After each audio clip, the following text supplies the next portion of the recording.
தெனாலிராமன் கதைகள் பாகம் 9. பானைக்குள் யானை. விஜயநகர அரசரான கிருஷ்ணதேவராயர் தான் அரசபைக்கு வருமுன்னரே மற்றவர்கள் வந்துவிட வேண்டும் என்று கட்டளையிட்டிருந்தார். அப்படி யாராவது குறித்த நேரத்தில் வர முடியவில்லையெனில் அவர்கள் தாமதமாக வருவதற்கான காரணத்தை முன்கூட்டியே தெரிவிக்க வேண்டும். இந்த கட்டளையை மீறுபவர்களின் மீது அரசர் கடுமையான நடவடிக்கை எடுப்பார் என்றும் கூறப்பட்டு இருந்தது. ஒரு சமயம் அரசர் அரசவையில் நுழைந்தபோது தெனாலிராமன் மட்டும் வராததைக் கண்டு, தெனாலிராமன் ஏன் வரவில்லை? ஏதாவது தகவல் அனுப்பியுள்ளானா என்று சபையோரை கேட்டார். உடனே சபையில் ஒருவர் எழுந்து, இல்லை மன்னா, அவர் அரசவைக்கும் வரவில்லை, தகவலும் அனுப்பவில்லை என்று கூறினார். அதைக் கேட்ட மன்னர் தெனாலிராமனை அழைத்து வர காவலர்களுக்கு உத்தரவிட்டார். தெனாலிராமனை அழைத்து வரச் சென்ற காவலர் சிறிது நேரத்தில் வந்து, பிரபு, அவருடைய குழந்தை அழுது அடம் பிடிக்கிறதாம். அதை சமாதானப்படுத்திய பிறகு வருவதாக கூறினார் என்றான். அவனுக்கு என்ன திமிர் இருந்தால் இப்படி ஒரு பதிலை கூறியிருப்பான்? மிகவும் கெட்டிக்காரனான தெனாலிராமனுக்கு அழுகின்ற குழந்தையை சமாதானப்படுத்த முடியவில்லையா?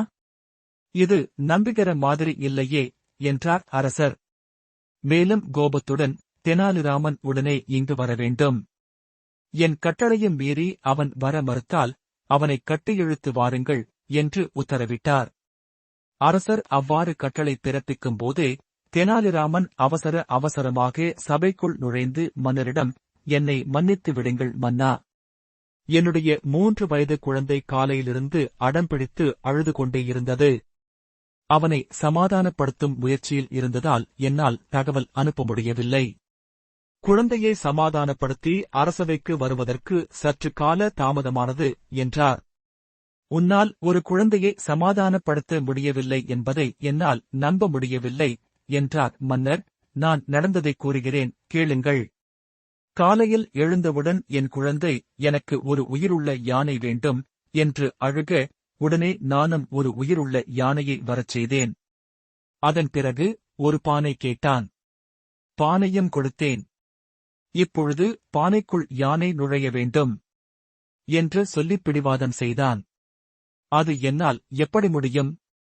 அது முடியாத காரியம் என்று சொன்னாலும் கேட்கவில்லை.